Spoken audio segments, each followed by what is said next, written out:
Auzubillahiminash-shaytanir-rajeem. Bismillahir-rahmanir-rahim. Assalamualaikum students and welcome to my channel View Scholar. तो ये आ गई हमारी ENG 201 की असाइनमेंट 1 फॉल 2025 की। इसके जो टोटल मार्क्स हैं वो है 20 हैं और ये जो लेसन है 1 to 13 उसमें से आपकी ये असाइनमेंट आई है। नीचे को इंस्ट्रक्शन दिए हैं, इसे देख लेते हैं और समझ लेते हैं कि सिंपली आपने जो अपनी फाइल है MS वर्ड में ही आपने यहीं पर बनानी है और देखना है सबमिट करने से पहले कि आपकी वीडियो फाइल करप्ट तो नहीं है, करेक्ट ओपन हो रही है कि नहीं। ठीक है, और इसको 100% जूम पे आपने इसको सबमिट कराना है, जैसे कि मैंने अभी 180% आपके लिए किया हुआ है ताकि आपको क्लियर नज़र आए।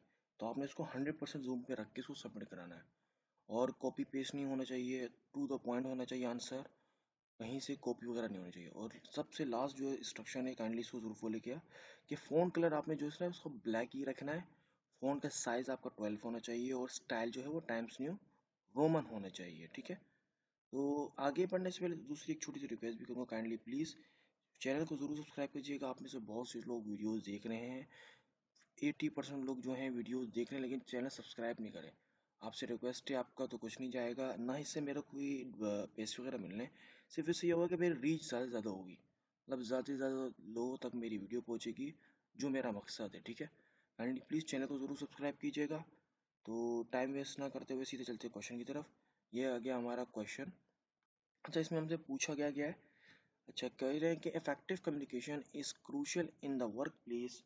ये इफेक्टिव कम्युनिकेशन जो है वो क्रूशियल है वर्क प्लेस के अंदर, but employees often face barriers that reduce clarity and understanding. यहाँ पर एम्प्लॉय जो है उनको फेस करना पड़ता है बैरियर्स को, क्लैरिटी को अंडरस्टैंड करने के लिए।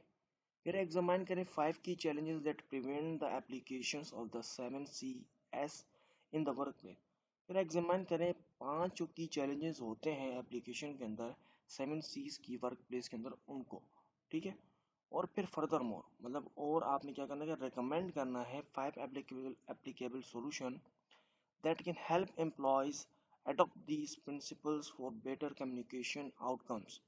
फिर आपको और रिकमेंड करना है 5 एप्लीकेबल सॉल्यूशन जो एम्प्लॉय जो है वो अडोप्ट करते हैं, यानी अडोप्ट करते हैं प्रिंसिपल्स की फॉर बेटर कम्युनिकेशन आउटकम्स के लिए।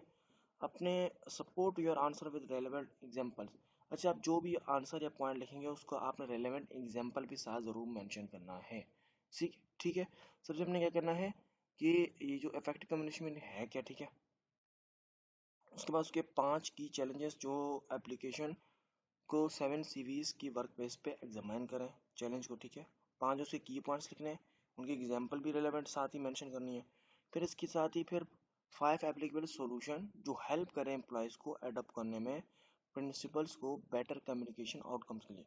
फिर इनके 5 यानी कि आउट सॉल्यूशन लिखने हैं, उसकी भी अपनी एग्जांपल जरूर मेंशन करनी है। तो ये टोटल आपका जो असाइनमेंट हो जाएगी 20 मार्क्स, मतलब 10 मार्क्स के हो जाएंगे इन 5 पॉइंट्स के, और 5 पॉइंट्स इन वाले के 10 मार्क्स, तो टोटल 20 मार्क्स। ठीक है, सिंपली सोल्यूशन की तरफ चलते हैं। हमने बोला कि इफेक्टिव कम्युनिकेशन जो है वो एसेंशियल होती है एवरी वर्क प्लेस के अंदर, जबकि जो सेवरल बैरियर्स होते हैं जो प्रिवेंट करते हैं एम्प्लॉयज़ को 7 Cs ऑफ कम्युनिकेशन से, वो है clarity, कॉन्साइसनेस, correctness, concreteness, correctness, completeness और कंसिडरेशन और कर्टेसी। ये हमने पॉइंट हमेशा कहते हैं ये फेस करने पड़ते हैं हर वर्क प्लेस के ऊपर। ठीक है, हमने कहा ये बैरियर जो है रिड्यूस करते हैं म्यूचुअल अंडरस्टैंडिंग को और अफेक्ट करते हैं ऑर्गेनाइजेशन प्रोडक्टिविटी को। ठीक है, ये तो हो गया इफेक्टिव कम्युनिकेशन के बारे में। सिंपली अब हमें क्या बोला था, 5 की challenges that prevent application of the 7 Cs। ठीक है, ये हमने हेडिंग डाल दी। सबसे पहला क्या हमने क्या लिखा है, lake of clarity and purpose, मतलब क्लैरिटी नहीं होती है उनके अंदर और पर्पस के अंदर ना कमी होती है, क्लैरिटी और पर्पस की कमी होना। ये 1 पॉइंट है, मतलब 1 की चैलेंज है जो प्रिवेंट करता है एप्लीकेशन को 7 Cs के अंदर। तो फर्स्ट के अंदर हमने क्या बोला, हमने कहा many employees communicate without defining their objective clearly, messages में contain jargon, vague terms और incomplete ideas leading to confusion।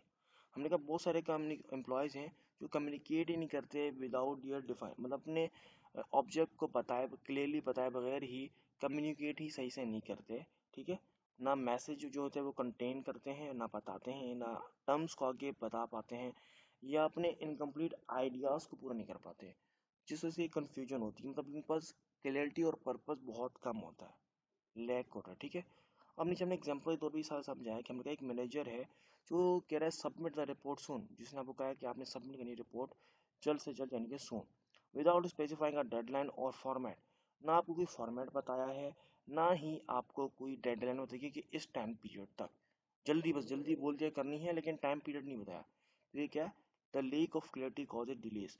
तो इसने क्लियर नहीं किया ना कि कब तक करनी है, किस टाइम तक उसको एग्जैक्ट चाहिए, और क्या फॉर्मेट आपने रखना है। तो ये इस तरह की जो होते हैं लेक ऑफ क्लियरिटी, और जिस तरह आपको आएगी क्लियरिटी तो आपको नहीं होगी ना किस तरह करनी है, तो इससे क्या होता है डिलीज और ज़्यादा होंगे। ठीक है, सेकेंड पॉइंट हमने क्या किया, इन्फॉर्मेशन ओवरलोड। ठीक है, और इन्फॉर्मेशन ओवरलोड में हमने क्या बोला है, अच्छा इन्फॉर्मेशन ओवरलोड में हमने बोला when employ receive too many emails और lengthy images, oh sorry messages, they struggle to identify the main point. This weaken conciseness, completeness.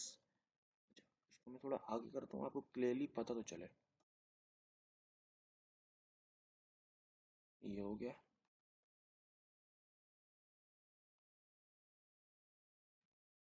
अब हमने बोला कि एम्प्लॉय जो है वो उनको रिसीव होते हैं बहुत ज़्यादा ईमेल्स और बड़े बड़े मैसेजेस, जो स्ट्रगल करते हैं आइडेंटिफाई करने के लिए। अच्छा, इसमें अच्छा पॉइंट का मैंने समझाना भूल गया। इस हेडिंग का मतलब है इन्फॉर्मेशन ओवरलोड, मतलब यानी कि डिटेल्स आपको प्रॉब्लम बहुत ज़्यादा डिटेल्स में, यानी कि ना डिटेल्स इन्फॉर्मेशन बहुत ज़्यादा ओवरलोड होगी है, बहुत ज़्यादा प्रोवाइड करना। ठीक है, अब इसमें हमने बोला कि एम्प्लॉयज़ को बहुत ज़्यादा बड़े बड़े, यानी कि ज़्यादा ईमेल्स रिसीव होते हैं, बड़े बड़े मैसेज होते हैं, जिससे उनको स्ट्रगल होती है, यानी कि बहुत ही ज़्यादा मेहनत करनी पड़ती है, बहुत ज़्यादा कोशिश करनी पड़ती है आइडेंटिफाई करने के लिए क्या मेन पॉइंट है, मकसद क्या है, उसको आइडेंटिफाई करने। This weekends conciseness and completeness.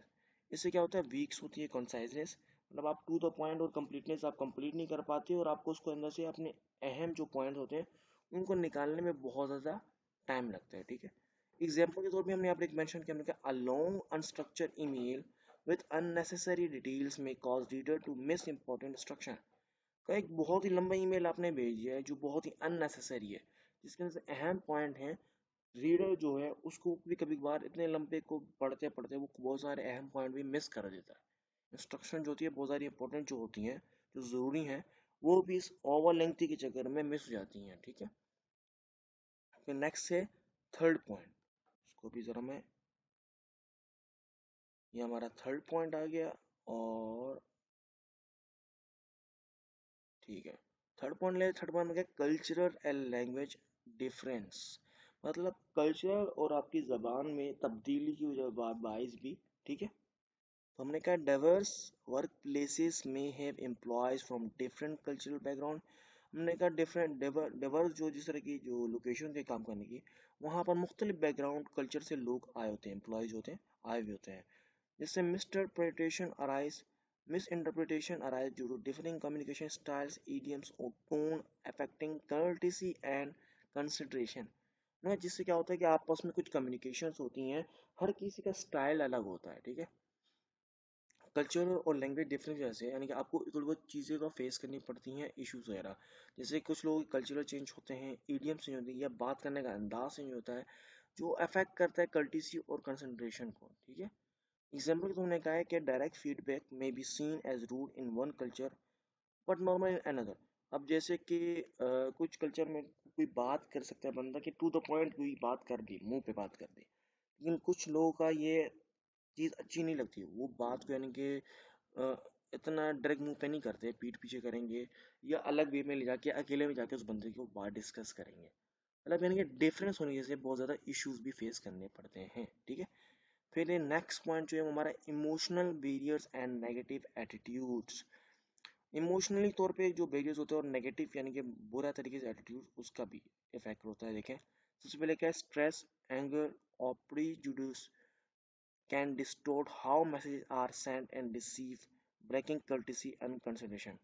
बहुत ज़्यादा लोग यानी स्ट्रेस में, गुस्से में, या दूसरे इश्यूज में वो मैसेज को किस तरीके से सेंड और रिसीव करते हैं, वो इनकी ब्रेक करता है कर्टेसी और कंसिडरेशन को। एग्जाम्पल तो हमने कहा frustrated employ relying harshly in an email में damage relationship and reduce cooperation. कि अगर कोई फ्रस्ट्रेशन, कोई बहुत ज़्यादा गुस्से में एम्प्लॉय है, तो वो गुस्से में किसी को रिप्लाई ईमेल कर दे, यानी कि ईमेल एक गुस्से में एक रिप्लाई कर दे, तो इससे क्या होगा, रिलेशनशिप आपस में जो आपका रिलेशनशिप होगा, आपका जो इतनी मुश्किल से बॉन्ड बनोगा, वो डिस्टर्ब हो जाएगा, उससे वो कॉपरेशन डिस्ट्रॉय हो जाएगा। ठीक है। नेक्स्ट पॉइंट है, जो लास्ट पॉइंट है, वो है poor listening skills and feedback mechanism. मतलब आपकी सुनने की सलाहियत, आप यानी कि फोकस इस तरह नहीं करते, सुनते अच्छा नहीं है, फीडबैक मैकेनिज्म भी आपका अच्छा नहीं है। हमारा कम्युनिकेशन जो है वो टू वे होता है। जैसे कि वेन एम्प्लॉयज जो होते हैं वो अगर फेल हो जाए लेसन में या प्रोवाइड फीडबैक करें, जो मैसेज जो आता है वो बिकम हो जाता है इनकम्प्लीट और इनकरेक्ट, और वायलेट करता है कंप्लीटनेस और करेक्टनेस को। तो इस तरह कम्युनिकेशन आप दो लोग के दरम्यान में कर रहे हैं, एक एम्प्लॉय उसका लेसन कमज़ोर है, वो समझ ही नहीं पाया आपने बोला क्या, और अपना फीडबैक भी सही से दे नहीं पाता, जिससे क्या होता है मैसेज जो है वो इनकम्प्लीट, जो मकसद होता है उस मैसेज का वो अधूरा ही रह जाता है और इनकरेक्ट यानी गलत रह जाता है, जिससे वो कंप्लीट नहीं हो पाता और करेक्टनेस उसकी नहीं हो पाती। ठीक है। वो वायलेट करता है इन टर्म्स को। एग्जाम्पल के तौर पे हमने कहा है कि ignoring team feedback during meetings leads to misunderstanding about project goals. हमने कहा इग्नोरिंग जो टीम होती है फीडबैक अगर इग्नोर करते हैं जो मीटिंग की लीड्स होती हैं उनको, तो मिसअंडरस्टैंडिंग उनको हो जाएगी, प्रोजेक्ट के गोल है उसको लेकर उनको मिसअंडरस्टैंडिंग हो जाएगी। जो गोल था तो उन्होंने फिर फीडबैक जब पढ़ा ही नहीं, उनको समझ ही नहीं आया, ठीक है, तो फिर बाकी जो गोल है वो कैसे कंप्लीट कर पाएंगे। ठीक है। यहाँ पर हमारे जो 5 पॉइंट्स थे किससे, जो उन्होंने हमें बोले थे पेमेंट एप्लीकेशन 7 सीवीज के चैलेंजेस के, वो हमने मेंशन कर दिए। अब आगे क्या, नेक्स्ट क्या है, सोल्यूशन देने हमने improve application of the 7 CVs के। ठीक है। तो नंबर 1 पॉइंट क्या हमारा, क्या, use clear and specific language. मतलब आपने बात करनी है क्लियरली तौर पे और स्पेसिफिक लैंग्वेज के अंदर, जो हमने ऊपर बात की थी ना, उसी का हमने सोल्यूशन बताया। सबसे पहले पॉइंट का हमने क्या था हमारे को, लीक क्लैरिटी और पर्पस, मतलब क्लैरिटी नहीं थी और पर्पस समझ नहीं आता। ठीक है। अब इन तमाम पॉइंट्स के हम क्या कहते हैं, सोल्यूशन बता रहे हैं इसमें। ठीक है। सबसे पहले हमने कहा यूज क्लियर और स्पेसिफिक, आपने क्लियर और आपने सही तरीके से क्लियरली बात करनी है कि अगला बंदा समझ पाए, और स्पेसिफिक लैंग्वेज के अंदर। ठीक है। तो हमने कहा employ should define their purpose and use simple precise words to maintain clarity and correctness. तो एम्प्लॉयज को चाहिए कि अपना जो काम है, जो पर्पस है, मकसद है, उसको बहुत ही सादा तौर पर रखें, यानी कि इतने डिफिकल्ट वे में नहीं जाना चाहिए, ताकि बंदे को आसानी से समझ आ जाए। क्लियरली वर्ड्स में होना चाहिए और आसान अल्फाज में, और वर्ड्स प्रिसाइज होने चाहिए, ज़्यादा डिटेल में नहीं, टू द पॉइंट आपने मेक करना है, ताकि क्लियरिटी उसको अच्छे तरीके से और करेक्टनेस हो, उसको कोई डाउट ना हो। ठीक है। एग्जाम्पल सिंपली हम आपको बताते हैं कि इंस्टेंट ऑफ सून, अगर वो कह रहे थे इंस्टेड ऑफ सून, लेकिन आप जल्दी करें, उन्होंने बताया आप ये काम जल्दी कर देना। ठीक है। इसके बजाय वो कहता है कि आपने 5 PM ऑन फ्राइडे तक आपने इसको कंप्लीट करना है, मतलब टाइम भी मेंशन कर दिया, डे भी मेंशन कर दिया। इससे क्या होगा, उसको समझ आ गया कब तक आपने काम कंप्लीट करना है, उससे पहले वो काम को कंप्लीट करके आपको दे देगा। जब उसने सून ही बोला था, उसने ना टाइम बताया था ना कोई डे बताया था, तो वो फिर वो जल्दबाजी में काम भी खराब होगा, उसको समझ में नहीं आया। ठीक है। फिर नेक्स्ट पॉइंट है ऑर्गेनाइज एंड प्रायोरिटाइज इंफॉर्मेशन। ठीक है। अब हमने, अच्छा मैं दोबारा ये क्लियर कर दूँ, अब हमने जितने भी हमने पॉइंट्स निकाले थे, अब उन सब का हम सोल्यूशन बता रहे हैं एग्जांपल्स के साथ, उसका आप किस तरीके से उन पॉइंट्स को करेक्ट कर सकते हैं, कि वो सोल्यूशन उनका बता रहे हैं, जो ऊपर हमने प्रॉब्लम तो बता दी थी, अब उस प्रॉब्लम का हम सोल्यूशन बता रहे हैं। ठीक है। ये 5 पॉइंट थोड़ा मैंने अलग अलग करे ताकि आपको क्लियरली नजर आया और समझ भी आए। ठीक है। नेक्स्ट क्या, ऑर्गेनाइज करें और प्रायोरिटाइज करें इन्फॉर्मेशन को हमें प्रायोरिटाइज करना और ऑर्गेनाइज करके रखना है। ठीक है। सबसे पहले हमने क्या किया, keep communication brief and structure using bullet points और summaries to ensure conciseness and completeness. मतलब कोई भी आप कम्युनिकेट आपस में कर रहे हैं, तो उसको ब्रीफली तौर पे उसको तरीके से समझाएं, और स्ट्रक्चर आपने क्लियरली उसको समझा, यानी कि सेंड करना है, बुलेट्स पॉइंट्स में कर लें, उसको समराइज करने की कोशिश करना, आप ज़्यादा लंबी चौड़ा करने की जरूरत नहीं है, समराइज करें और इंश्योर करें कि वो कंसाइज हो, मतलब इनके छोटा हो, टू द पॉइंट हो और कंप्लीट हो। ठीक है। एग्जाम्पल के तो हमने यहाँ पर करें, एक प्रोजेक्ट है, उसकी आपने अपडेट करनी ईमेल। ठीक है। ईमेल अपडेट करनी है लाइक विथ की डिसीजन, कुछ डिसीजन के साथ, तो आपने क्या करना है, फॉलो करना है इसको डिटेल्स पॉइंट पे लो। आपने कहा ये डिसीजन है, ठीक है, अपडेट है, नीचे आपने इसको डिटेल बता दी कुछ पॉइंट्स के अंदर, ठीक है। टू द पॉइंट ऑर्गेनाइज होगी, उसको समझ भी आएगी अच्छे तरीके से, वो समझ भी पाएगा। डिटेल में ओवर अदरवाइज मुख्तलिफ किस्म की बातें बातें लिख के बीच में टू द पॉइंट आपने अच्छी बात भी कर, पॉइंट आपका जो काम था वो भी मेंशन कर लिया, इंपॉर्टेंट था जो, लेकिन वो बीच में फिर वो दब रहा था, जैसे मैं ऊपर बताया। नीचे वो क्लियर आप कर देंगे तो आपको इशू नहीं होगा, ये तो सोल्यूशन आ गया, ठीक है। फिर नेक्स्ट क्या पॉइंट है, थर्ड पॉइंट है, वो है प्रमोट करना है क्रॉस कल्चरल अवेयरनेस को। प्रमोट किसको करना है, क्रॉस कल्चरल अवेयरनेस को। मतलब एक कल्चरल हमारे को बेस आते हैं, लैंग्वेजेस चेंज थी, कल्चर चेंज था, उससे मैं फॉल्ट रहा था। हमने कहना है प्रोमोट करना है क्रॉस कल्चर अवेयरनेस को। क्या करना है, conduct training session on cultural sensitivity and appropriate workplace etiquette to enhance courtesy and consideration. तो हमने कुछ सेशन इस तरह कल्चरल बेस पे करने हैं, सेंसिटिविटी करनी है, जो अप्रोप्रिएट चीज़ें लोगों को समझा दीजिए कि आपने इन चीज़ों को यूज़ नहीं करना है, ये अप्रोप्रिएट है। काम के दौरान पे आपने इन चीज़ों पे इन सर की बातें करनी है, इस तरीके से आपने अपना लैंग्वेज रखनी है। तो ये आपने उनको क्या करना है, सेशन से थ्रू, ट्रेनिंग सेशन से थ्रू उनको गाइड कर देना है। फॉर एग्जाम्पल पे क्या है, अंडरस्टैंड करना है, understanding that some cultural value in indirect communication prevents unintentional offence. कि हमने कहा अंडरस्टैंड करना है कि कुछ कल्चरल जो चीज़ें हैं वो इनडायरेक्ट हैं कम्युनिकेशन के दौरान, तो आप उन चीज़ों को वो ऑफेंसिव है यूज़ ना करें, ठीक है। इसके बाद फिर आ गया हमारा नेक्स्ट पॉइंट क्या है, फोर्थ, इनकवरेज इमोशनल इंटेलिजेंस। एम्प्लॉयज़ क्या है, इमोशनल इंटेलिजेंस को इनकरेज करना है। Employees should manage emotion before responding using empathy and politeness. This fosters courtesy and consideration. Employees को चाहिए कि वो मैनेज करें अपने इमोशंस को और रिस्पॉन्स करें एम्पैथी और पोलाइटनेस के साथ। मतलब उनकी गुस्सा वगैरह है उन चीज़ों से बचें। आप वर्क पे टाइम पे आपने एम्पैथी रखनी है, पोलाइटनेस रखनी है और कर्टेसी रखनी है और कंसिडरेशन अपने काम पे फोकस करना है, ठीक है। एग्जाम्पल के तौर पे आप हमने फिर मेंशन किया कि responding calmly to criticism instead of reacting defensively improve teams trust.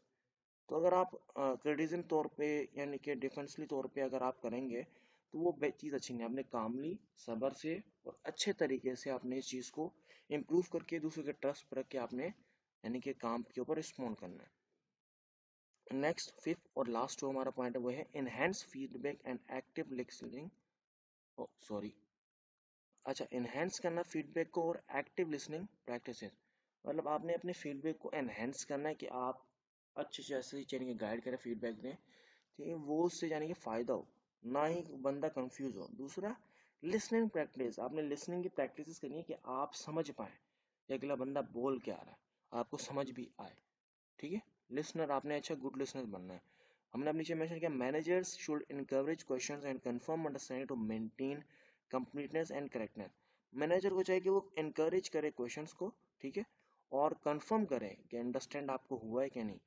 ऐसी बोल के चले जाना, आपको समझ में नहीं, बोल बस ऐसे ही आया, मैनेजर आया आपके पास बात की और चला गया, आपको समझ ही नहीं बात क्या थी, फीडबैक ही समझ नहीं आया और वो ऐसे ही ऑटोमेटिक चला गया। तो ये नहीं, इसको कंफर्म करना है कि आप अंडरस्टैंड कर रहे हैं, मेंटेन कर पा रहे हैं, कंप्लीटली आपको समझ आ गया है, करेक्ट भी है कि नहीं, ठीक है। एग्जाम्पल में हमने क्या, after a meetings asking does everyone understand next steps, ensure clarity and share understanding. कि आपने कंफर्म करना है, कंफर्मेशन लेना है कि हर बंदा समझ गया है, ठीक है, कि हर स्टेप उसको क्लियर है कि नहीं, वो इंश्योर कर दे, बता दे, क्लैरिटी ले रहे, अंडरस्टैंड है कि नहीं, ठीक है। तो यहाँ पर हमारे 5 पॉइंट्स हमने सॉल्यूशन के तौर पे समझा थे कि हमने ऊपर जो इश्यूज बताए थे उनको, तो उनको किस तरह सॉल्यूशन का क्या है हमने वो भी यहाँ पर मेंशन कर दिया। यहाँ पर हमारा आंसर कंप्लीट हो गया, ठीक है। उम्मीद करूँगा आपकी इस वीडियो से हेल्प हुई होगी। काइंडली प्लीज़ चैनल को जरूर सब्सक्राइब कीजिएगा। Till then, thanks for watching.